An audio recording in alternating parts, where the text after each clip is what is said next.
The mission is deeply indebted to the officers of the government of India, the Dalai Lama of Tibet, officials of his cabinet, and the Chinese government. It was solely through their cooperation that this trip was made possible. The undertaking originated at Gangtok, Sikkim, where the political officer for Bhutan, Sikkim, and Tibet has his residency and administrative office. Travel to Gyansi was slow and tedious over the Himalayan barrier. From there, the only formidable obstacle was the crossing of the Brahmaputra River, after which they arrived at Lhasa, the hub of Tibetan life. The two American officers stayed 3 months in Lhasa, continued to Jakundo, and then on to Lanchao in the Kansu province of northern China. They covered an approximate distance of 1,300 miles, which measured in time meant over 100 days in the saddle. Just prior to our departure from Sikkim, we displayed the gifts sent by the President of the United States to the Dalai Lama of Tibet. At the British mission to bid us Godspeed were Sir Basil Gould, British political officer, Prime Minister Bhutan, Rani Dorji, and the daughter of the Maharaja of Sikkim. She is examining one of the gifts, a chronographic watch which tells the time of day, day of week, month of year, and moon phases. Kanchenjunga, a famous landmark in this locale, is the second highest mountain in the Himalayas. Its snow-clad peak towers 28,000 feet into the skies of Sikkim. Natula Pass. Our caravan begins its hazardous journey across the Himalayas into the hidden country beyond, and we cross the boundary into Tibet. Because of the difficulty of transportation, we carry only the bare essentials, as we expect to live in the country along the way. A pack train loaded with potatoes for India passes us on the trail. Potatoes are one of the minor exports of the country. Tibet, hidden beyond the impregnable walls of the Himalayas, is a land of mystery and mysticism. Its rugged and primitive beauty can be enjoyed only by those who will endure strenuous travel to almost inaccessible regions. Traveling across the treacherous passes, the bleak and forbidding desert wastes, we see what has made every phase of the Tibetan's life a struggle. Yet 3 million hardy, courageous people call this land their home. In some sections, they live almost entirely on a diet of meat, and only the privileged families can enjoy barley, as that food must be transported under great difficulties from the distant valleys. In the valleys, meat becomes a luxury, and the main diet is barley mixed with buttered tea and called samba. According to geologists, in centuries past, most of Tibet was glacier country. As it became habitable, nomads from all directions threaded their way through the narrow passes and built their homes in the few fertile valleys.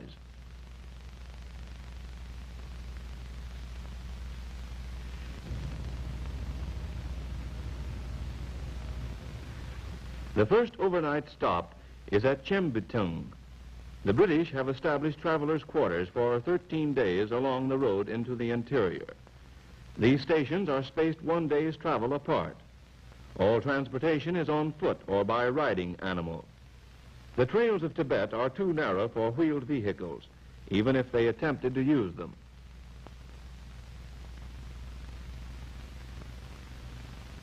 With Natula behind us, our caravan of 35 mules and 15 native travelers moves on. The road to Lhasa, like other roads across Tibet and Central Asia, is a well-worn trail. Over these routes for centuries, caravans have carried the merchandise of the East: tea, rice, gold, musk, silk, jade, and furs. At Yatung, a British Guard of Honor turns out to greet us. They are native Indian troops under British command, equipped with Enfield rifles. We meet a gaily dressed bridal party on its way to India, where a Lhasa debutante is to be married to the son of a Raja. Marriages, like other phases of Tibetan social life, must receive the blessing and approval of the Buddhist Church.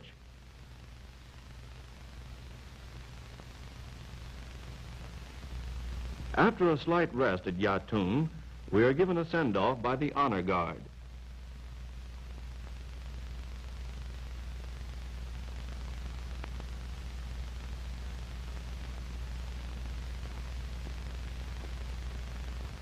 We pass a typical village situated on the narrow plain at the foot of the ever-present and towering mountains.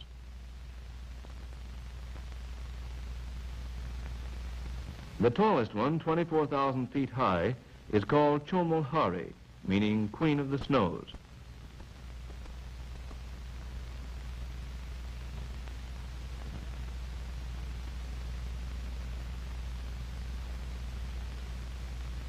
A shipment of wool and marmot hides, transported in typical Tibetan style, passes us on its way to the markets of India. Wool is the chief export and principal source of revenue. The wool is traded to India for manufactured goods and to China and neighbors on the east for porcelain, horses, precious satins, and brocades. On the 13th day, we reached Gyansi, the last British trade and mail post on the road to Lhasa, and are met by an honor guard of sepoy mounted infantry. Our American flag and the British flag are raised together in a gesture of friendship.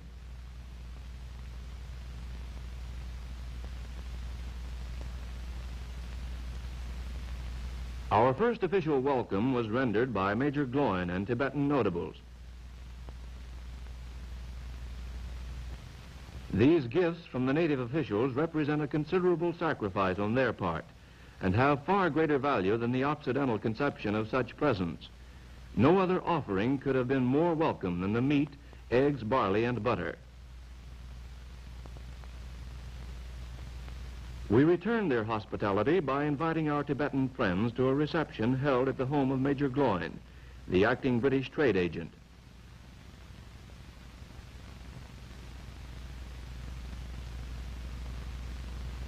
The throaty wail of the ceremonial horns herald the opening of the annual ritual called Rinzi Tare, the most important ceremony at Gyansi Monastery. This, like all other religious ceremonies, is dramatic proof to the people that the priests of the Lama Church have overpowered and subdued the evil spirits. This particular pageant makes a bid for prosperity during the coming year. By the time we witnessed the ceremonies at Gyansi, we began to feel that religion is the predominant influence that controls the people of this vast land. The wizard priests, wearing beautiful robes of Chinese brocade, hundreds of years old, and elaborate headdresses crowned with ornamental coiled serpents, engage the evil spirits, eventually overpowering them, thereby assuring the people of continued prosperity. Our charming host, the abbot administrator of the monastery. The skeleton dancers representing evil spirits who assail helpless mankind.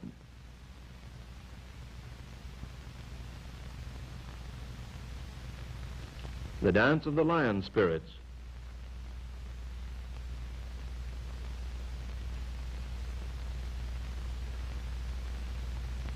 And the dwarfs, representing the friendly spirits of India.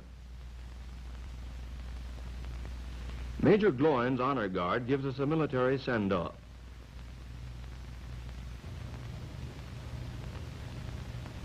Our horses are small but sturdy. The only difficulty is trying to look dignified riding them. The Eastern Magistrate of Gyansi also comes out to see us off. A yak caravan carrying barley. The very existence of the Tibetans depends upon the yak. It furnishes food in the form of butter, milk, and meat, besides transportation and fuel. The long hair is woven into cloth for tents, and the tough hide is made into a variety of leather products.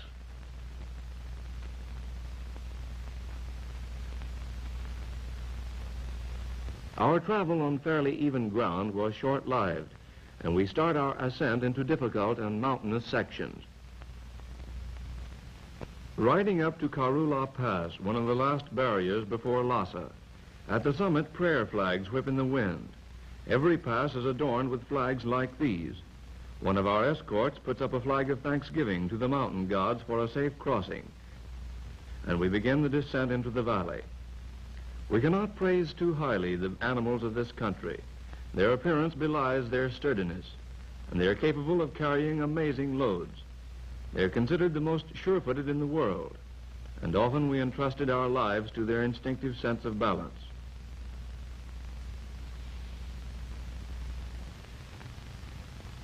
Brahmaputra, one of the three great rivers of Tibet,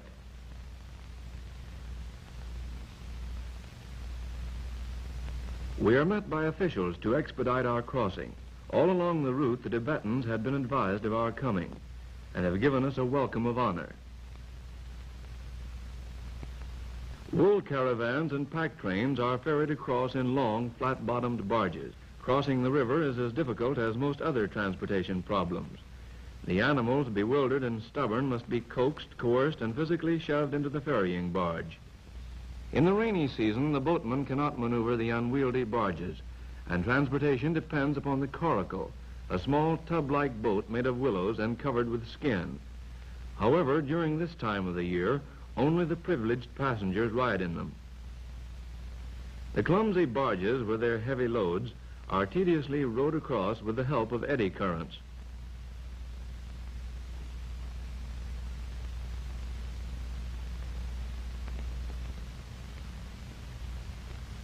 Tibetans are inherently sociable, and on the slightest provocation pause in their labors to visit over a cup of tea. Native drivers congregate at the ferry crossing. Tea is the chief drink of the country, made of barley, salt, and butter. It gives them resistance to hunger and cold. They drink anywhere from 30 to 50 cups a day.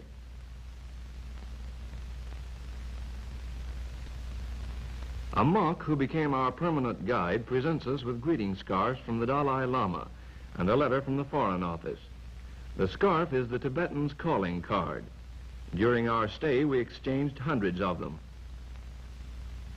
Escorted by our guide, we proceed towards Lhasa.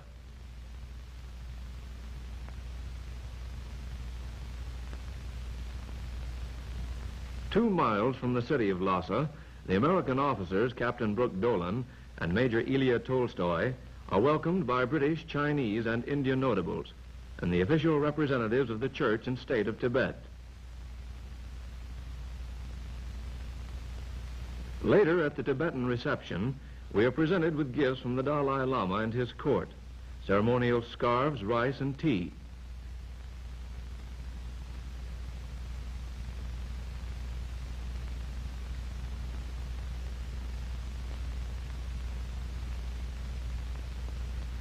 The Dalai Lama sends his own bodyguard, the Tropchi Regiment, to greet us. This is a rare occasion, the first time in history when an honor guard has turned out to greet Americans. It creates great excitement. We review their infantry and their practical native attire.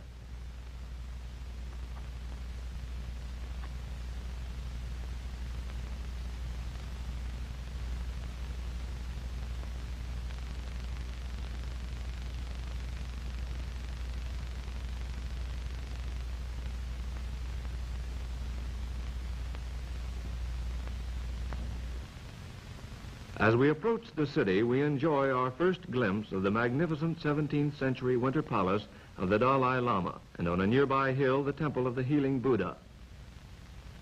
Through the west gate with its Chotan peaked dome pass monks from remote lamaseries, natives, pilgrims, merchants, and traders.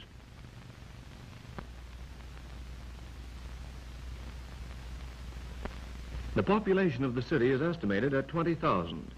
Lhasa maintains contact with the outside world through the medium of a telegraph line used principally in trading relations with India. Little of the city is modernized, the installation of electric lights in 200 homes being probably the most conspicuous evidence.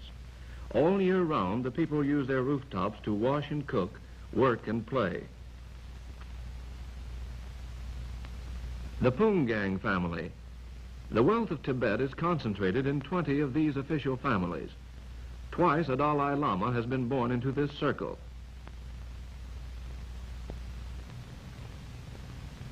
The father is a cabinet minister, and his son's wife, shown carrying her baby daughter, was an Indian princess before her marriage. Frequently, families engage the services of priests to pray solely for them.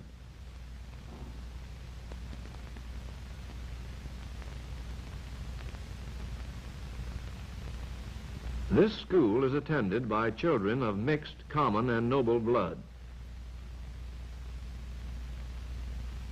It is conducted by a monk who is also the telegraph operator. Two brothers of the Dalai Lama are students. The one shown here, richly dressed, bears a striking resemblance to the young pontiff.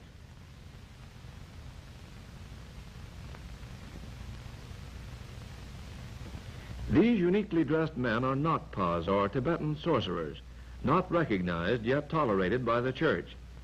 Their strange drums and bells are supposed to drive away the devil. They wander to all corners of the country invoking the spirit of an Indian wizard who came in the 8th century and delivered the Tibetans from the devils, who allegedly tormented them.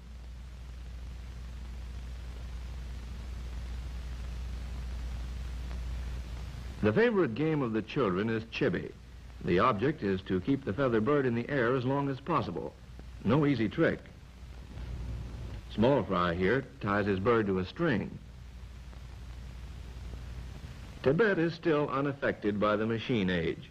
Hauling, planting, and harvesting are all done by primitive methods. The laborers, content with their lot, chant as they work.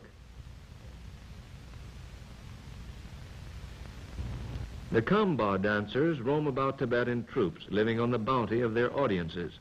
They give performances in the small villages, in the streets, at the homes of the wealthy, and anywhere they can find spectators to contribute. This particular troupe is considered the most talented in all Tibet, and came to Lhasa for the 5 weeks of the New Year festival. In the great religious communities, they furnish the only entertainment of a theatrical nature. Their steps are the closest relation to folk dancing that is known in Tibet. Although the capers and gyrations can hardly be called original, they do give us an insight into the characteristics of the Tibetan people. Few races would have the stamina to engage in this performance, especially in the rarefied air of 12,000 feet. And yet these entertainers may put on several shows a day. The Tibetans populate a country where only the rigorous may survive. These folks laugh readily, have a happy disposition, make friends quickly, and rivalry is always good-natured.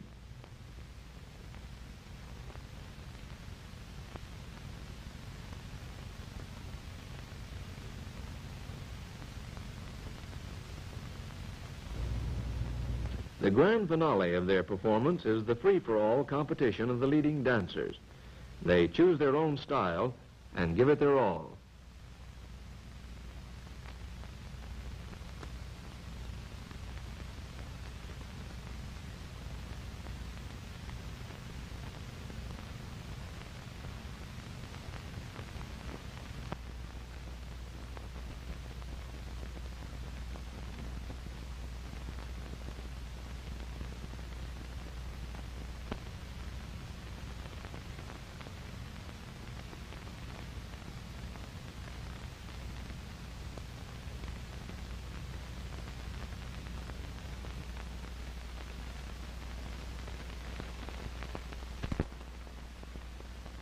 The Potala, in all its inspiring glory, towers above the city of Lhasa, just as the Buddhist religion dominates the life of the people.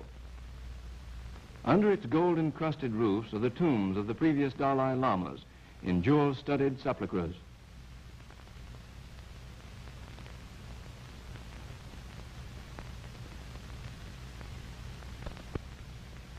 The great road links the Potala, winter home of the Dalai Lama, with the summer palace, his residence from May until October. The Lion of Tibet guards the gate of the summer palace. The grounds cover over 500 acres of gardens and animal preserves. The architecture of its buildings is considerably influenced by the Orientals, but its singular splendor is truly Tibetan. The ornaments bordering the roofs are covered with a layer of pure gold.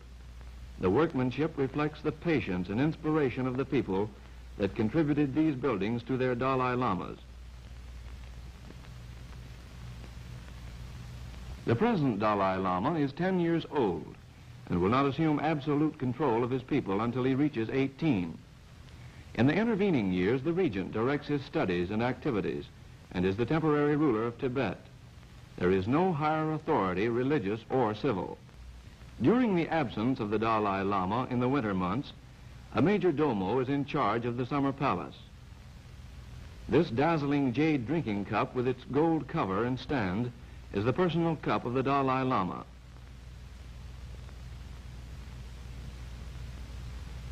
Our guide stands before a cloisonné elephant, which was presented many years ago to a former Dalai Lama by a member of the Chinese nobility. These are gifts that were presented to President Roosevelt by His Holiness the Dalai Lama. These exquisite religious tapestries, known as tankas, are unrivaled for their detailed handiwork.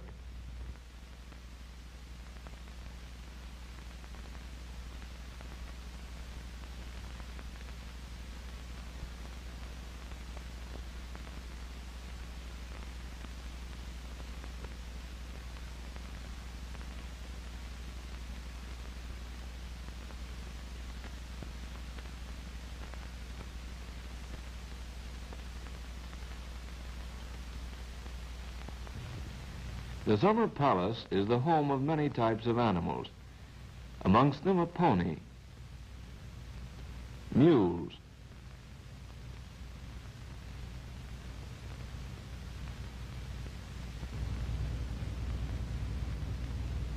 a spotted pony, a deer, a wild ass,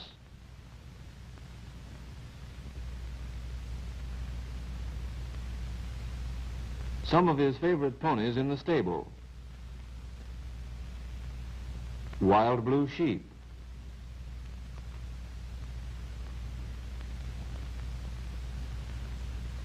camels which have been relieved of further labor,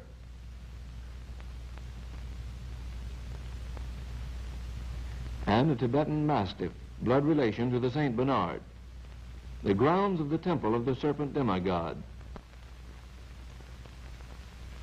Wildlife enjoys complete safety in all of Tibet, as it is contrary to their religious precepts to kill any animals or birds other than sheep and yak.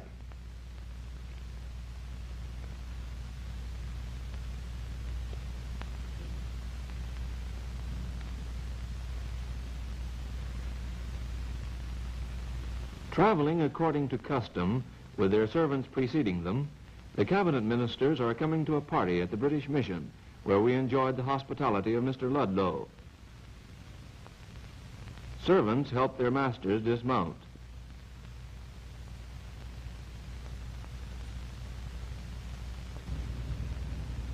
Our monk guide, who is usually late, arrives alone. A whole mutton is roasted for the occasion. The luncheon was given at the British Mission for the Kashag, or cabinet members, and other lay and ecclesiastical officials.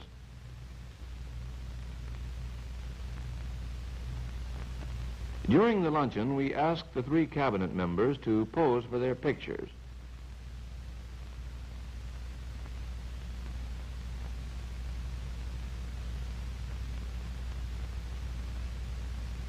Also, high government directors of the Foreign Office.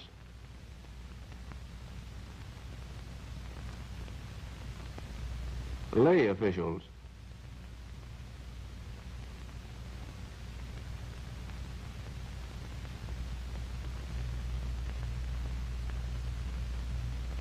And luminaries from the monastery.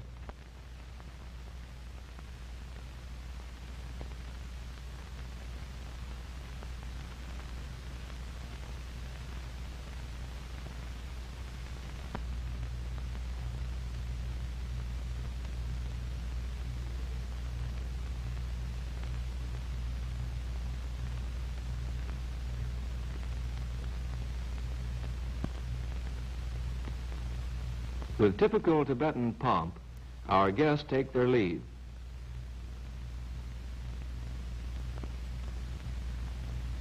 Shortly after the party at the British Mission, we were invited to the beautiful palace of the Sarong family. The residence is one of the showplaces of Lhasa and evidences the dignity, wealth, and influence with which these powerful families are blessed. We were presented with an Upso, a cute little Tibetan terrier, which became our mascot. Although Tibet is isolated from what we consider the civilized world, we found a highly developed culture. People conduct themselves with dignity and restraint. Their features are finely proportioned, and the women are strikingly attractive.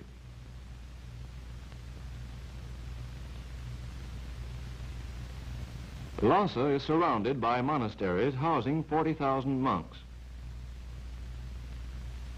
We are here being shown through the Sera Monastery, which itself provides living quarters for 6,000. We are preceded by Provo monks with their padded shoulders.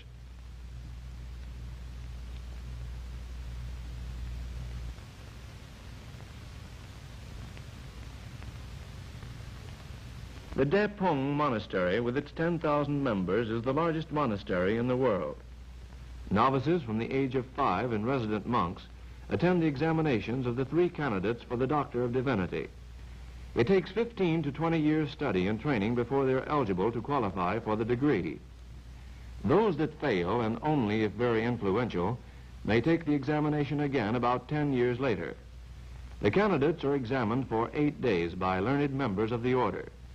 The examiner slaps one hand into the other and shouts, "Answer." If the student answers wrong, he is given a severe slap on the arm. The candidate under examination wears a yellow helmet. If he passes, he gets an extra row of stitching on the crest.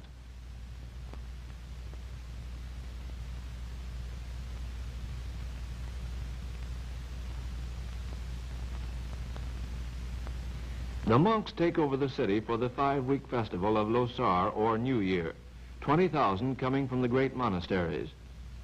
But to ensure law and order among the fun-loving Tibetans, Provo monks with long poles keep the unruly in line.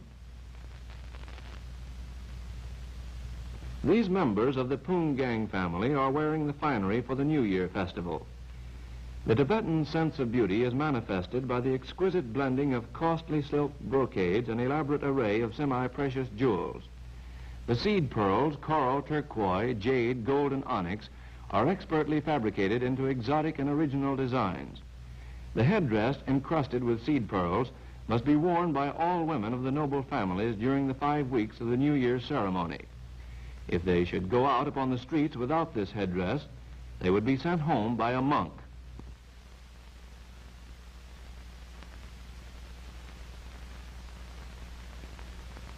Families from the 7th grade of nobility on up are leaving the Potala after paying homage to the Dalai Lama as temporal ruler.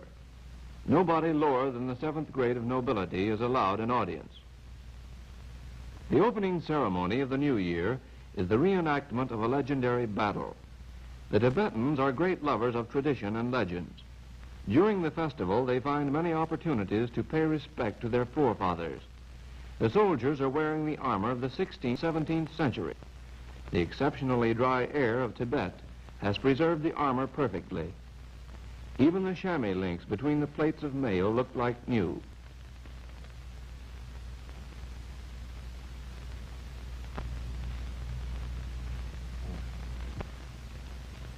The privileged gather in the Potala courtyard for the approaching pageant. Hosham, humorously depicting the god of wealth, is escorted to his seat of honor. In the initial part of this ceremony, the evil spirits do their dancing unmolested and represent the threatening forces to be overcome by the church. And down the loaded air there comes the thunder of Tibetan drums. The spirits continue their menacing ritual.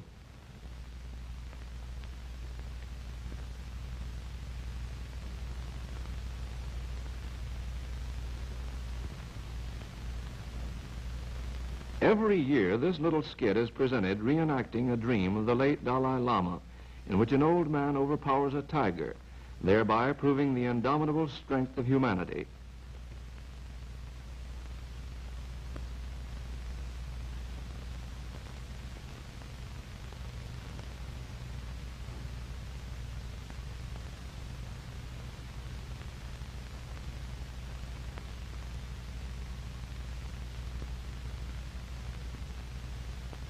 Outside the Potala, the feature of the second day's ceremony is the pole-sitting act.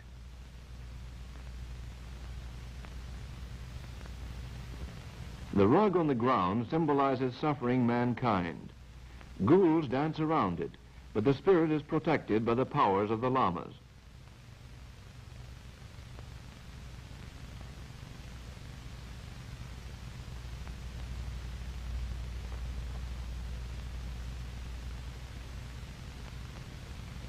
The wizard priests with their black hats enter the dance and overpower the evil spirits.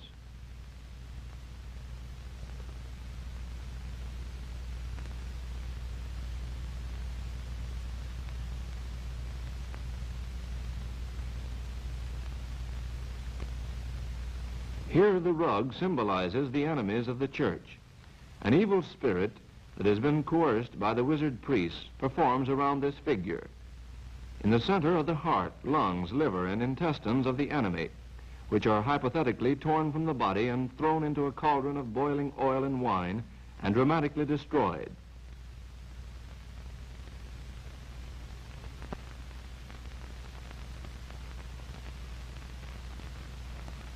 Another symbol of corralled evil spirits is carried down to the Potala yard and will also be burned.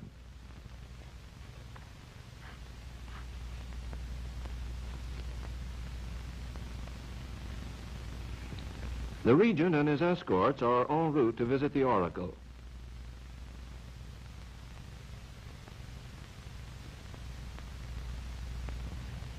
Every year he pays his respect to the prophet and receives the predictions for the coming year.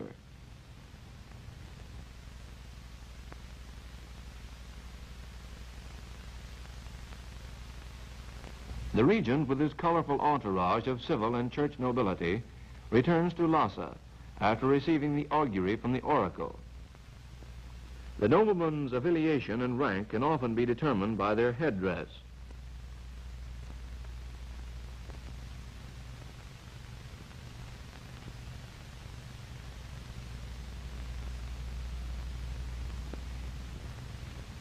In the archery contest, the servants are the sole participants.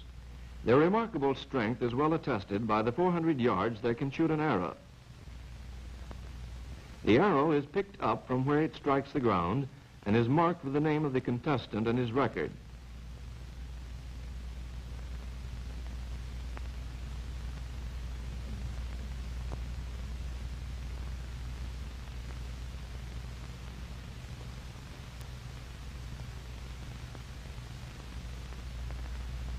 Monk provosts are still kept busy maintaining order. Merchants and politicians present scarfs to the city officials and nobility.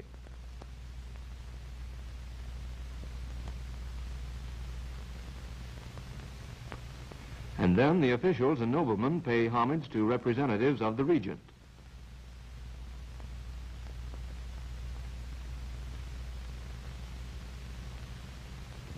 One of the last functions of the New Year's celebration is the concentration of all evil spirits and enemies of the church in one symbolic figure, which in turn will be destroyed. From a vantage point overlooking the Potala grounds, the regent, present ruler of Tibet, witnesses the pageant. The last event of the New Year's festival is the annual cavalry show. For this occasion, the noble families must furnish 6 to 15 men and horses, depending on their official position. The riders must be appropriately armed, clothed, and mounted.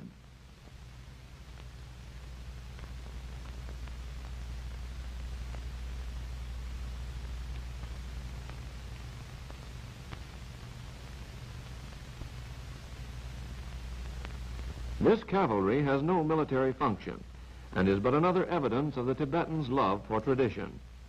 These costumes are the very same ones that were used several hundred years ago by the men who protected their country.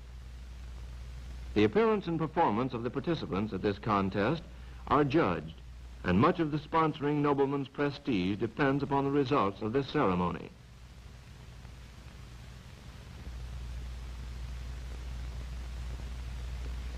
The sponsors and cavalry officers.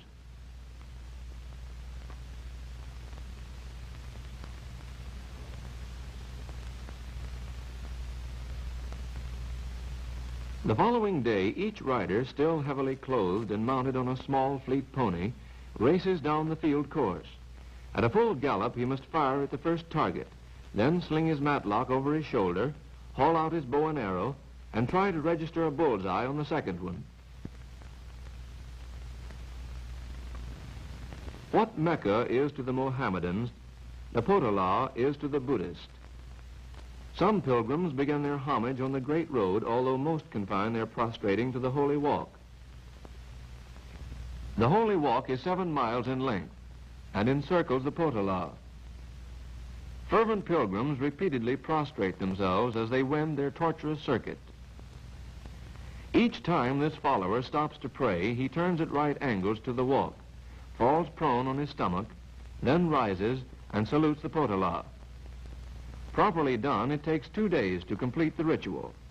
Members of wealthy families often pay this type of worshiper to represent them. On the rock walls are artists' conceptions of the celestial Buddhas.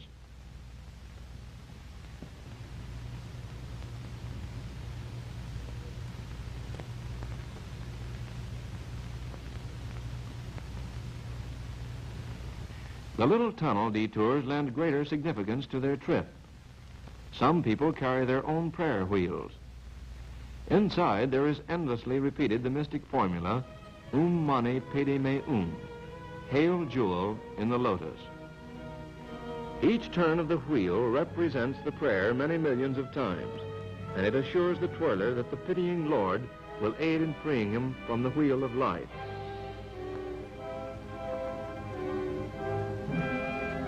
The prayer wheels recessed in the stone walls are for the benefit of those who do not carry their own.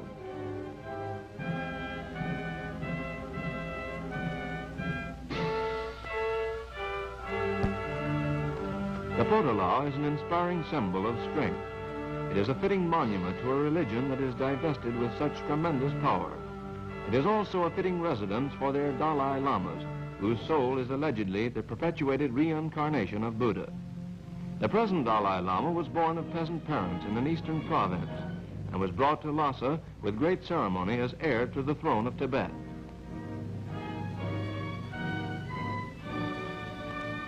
Nature presented Tibet with the ideal focal point for Buddhism.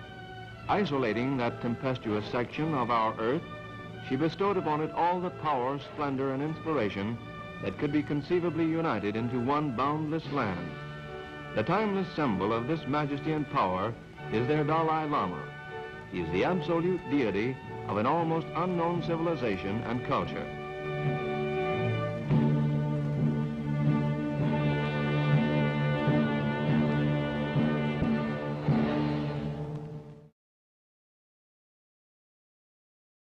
To Gyansi was slow and tedious over the Himalayan barrier. From there, the only formidable obstacle was the crossing of the Brahmaputra River, after which they arrived at Lhasa, the hub of Tibetan life. The 2 American officers stayed 3 months in Lhasa, continued to Jakundo, and then on to Lanchao in the Kansu province of northern China. They covered an approximate distance of 1,300 miles, which measured in time meant over 100 days in the saddle. Just prior to our departure from Sikkim, we displayed the gifts sent by the President of the United States to the Dalai Lama of Tibet. At the British mission to bid us Godspeed were Sir Basil Gould, British political officer, Prime Minister Bhutan, Rani Dorji, and the daughter of the Maharaja of Sikkim. She is examining one of the gifts, a chronographic watch which tells the time of day, day of week, month of year, and moon phases.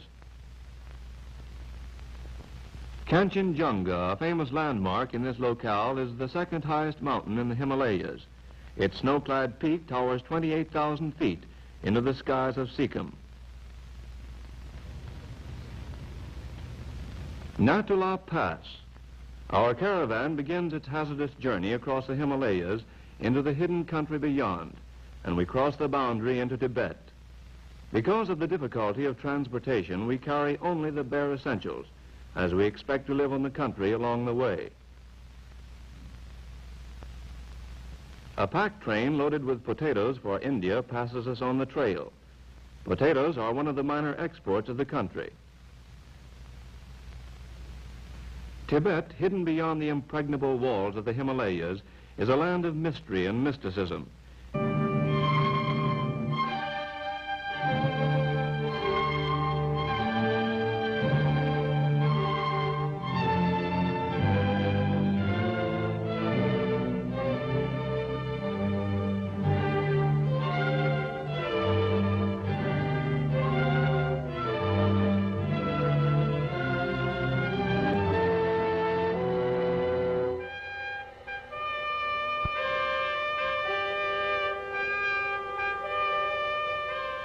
The mission is deeply indebted to the officers of the government of India, the Dalai Lama of Tibet, officials of his cabinet, and the Chinese government.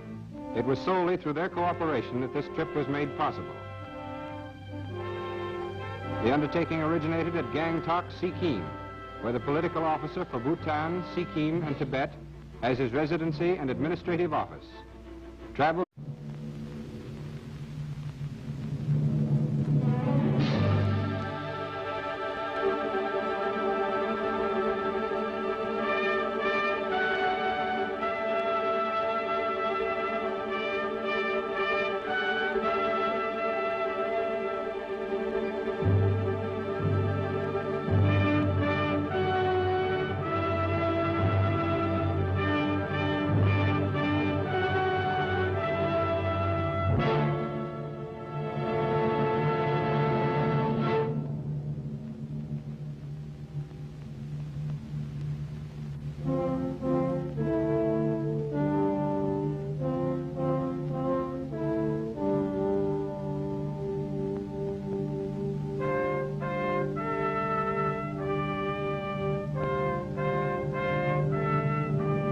Its rugged and primitive beauty can be enjoyed only by those who will endure strenuous travel to almost inaccessible regions.